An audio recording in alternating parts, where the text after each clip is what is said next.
बिहार के पंचायत के वार्ड सदस्य, पंचायत समिति सदस्य, मुखिया जी, सरपंच साहब, पंच साहब और जिला परिषद के सदस्यों के लिए यह वीडियो खास होने वाला है।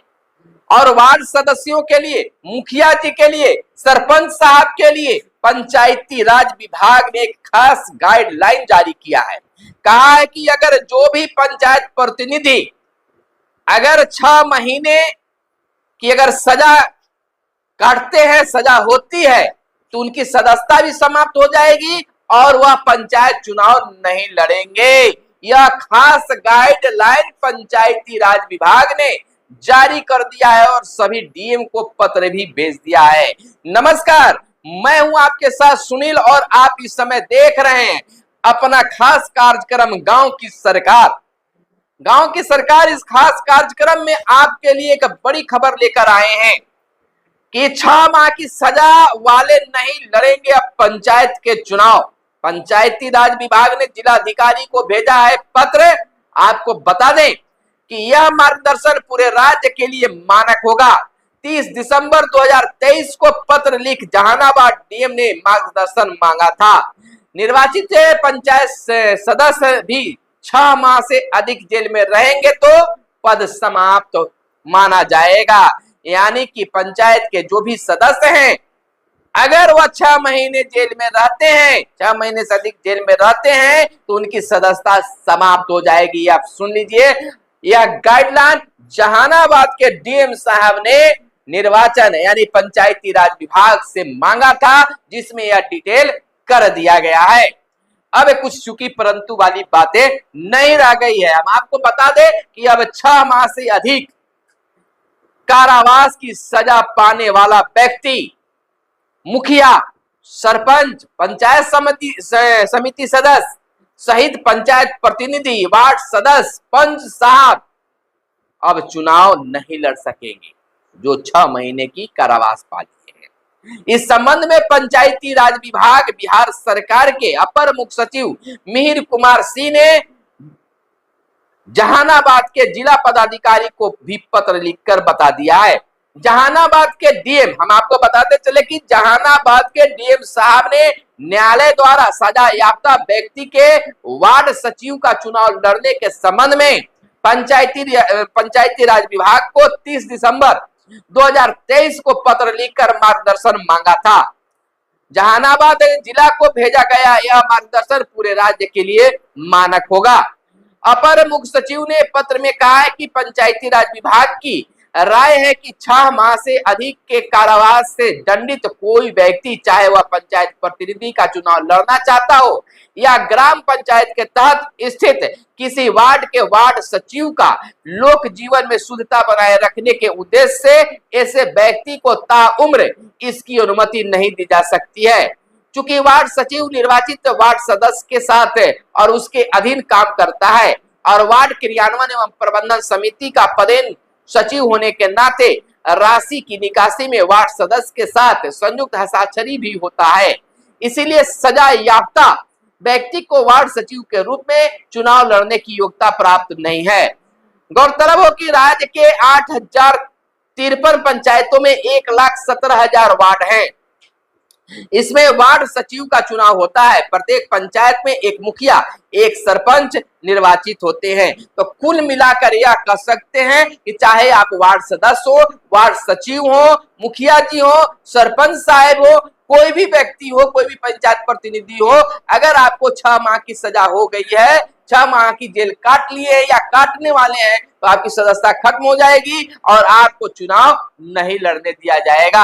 आपको बताते चले कि पंचायत प्रतिनिधि के रूप में निर्वाचित किसी व्यक्ति को न्यायालय द्वारा 6 माह से अधिक की सजा होती है तो उसकी सदस्यता खत्म हो जाएगी।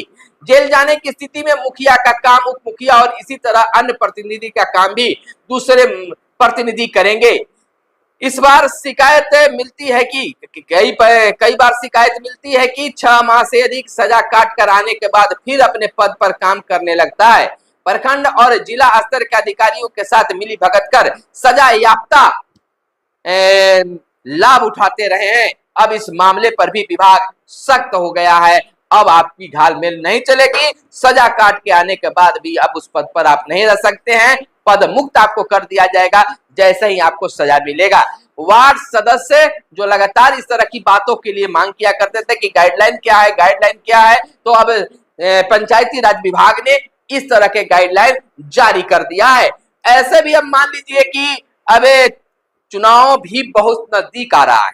पंचायती राज विभाग में यानी पंचायतों के विकास के लिए अब वार्ड सदस्य के लिए, मुखिया जी के लिए, पंचायत समिति के लिए, सरपंच साहब के लिए फिर से चुनाव बहुत नजदीक आ गया है।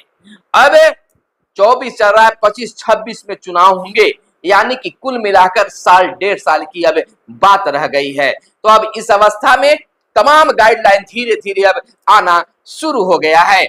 ऐसा माना जा रहा है कि अब जैसे ही लोकसभा चुनाव के बाद विधानसभा की चुनाव हो जाएगी, उसके बाद पंचायत प्रतिनिधि बनने के लिए भी रणनीति बनाना लोग शुरू कर देंगे।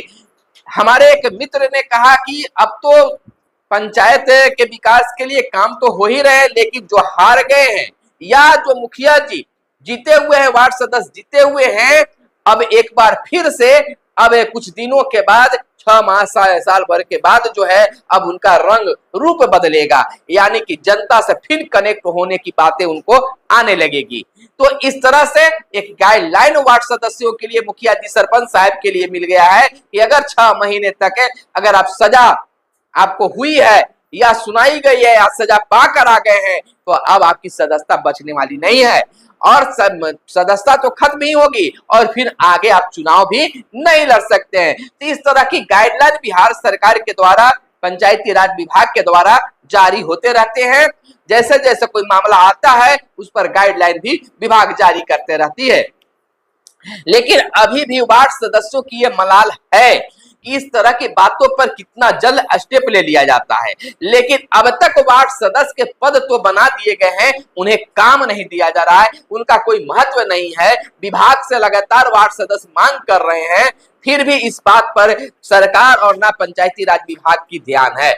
अगर नकारात्मक बात होती है तो सरकार या विभाग जो है, जैसे इस बात को जो फैसला ली है, भले ही दिसंबर में पत्र लिखा गया हो और अप्रैल तक ये बातें सामने आई है, तो फिर भी इतने दिनों के बाद भी हमारे कर्तव्य और अधिकार को सही रूप से सामने लाने का काम सरकार, बिहार सरकार और पंचायती राज विभाग के द्वारा नहीं लाया गया है। तो आखिरकार सरकार क्यों पद बनाई है, यह कहना है बिहार के वार्ड सदस्यों के लिए। तो निश्चिंत रहिए, जो भी शेड्यूल बनाया गया है उस शेड्यूल से सरकार जो है अपने पंचायत प्रतिनिधियों की काम करा रही है। तो लगातार इस तरह से बातें सामने हैं, मुखिया नहीं वार्ड सदस्य ही कराएंगे 7 निश्चय के तहत नल जल और गली नली का काम। यह 7 वर्ष पहले की बात थी, यानी कि इस तरह की बातें हुआ करती थी। 2023 में भी यह बातें सामने निकल कर आई, लेकिन कहां उन्हें नल जल के काम कराने के लिए मिल रहा है। मुखिया, वार्ड सदस्य, सरपंच का बढ़ेगा मानदेय, सीएम नीतीश का ऐलान भी किया गया था। कितना कुछ लाभ मिला है यह आप समझ सकते हैं, यह जान सकते हैं। तो इस तरह की घोषणाएं होते रहती है, काम चलते रहती है, गाइडलाइन जारी होते रहता है। तो दोस्तों, और इससे जुड़ी कोई खबर निकलकर सामने आएगी तो हम आपको जरूर बताएंगे। तब तक के लिए हम इजाजत चाहते हैं, लेकिन उससे पहले कहना है कि एक बार फिर से आप देख लीजिए कि चैनल को सब्सक्राइब किए हैं कि नहीं, क्योंकि अब चुनाव भी नजदीक आ रहा है और हर गाइडलाइन आपको हम बताएंगे कि किस तरह से आपको फॉर्म भरना है, किस तरह से आपको अपने क्षेत्र में जाकर चुनाव की तैयारी करना है। इस तैयारी 1 साल पहले से होना शुरू हो जाएगा। कब फिर घोषणा होगी चुनाव की यह कहा नहीं जा सकता है। तो आप हमारे इस चैनल को जरूर सब्सक्राइब कर लीजिएगा, ताकि आपको चुनाव लड़ने में या अपने हक और अधिकार को पाने में कोई दिक्कत नहीं हो। फिर मिलेंगे अगले वीडियो में, तब तक के लिए दीजिए इजाजत। जय हिंद, जय भारत, वंदे मातरम।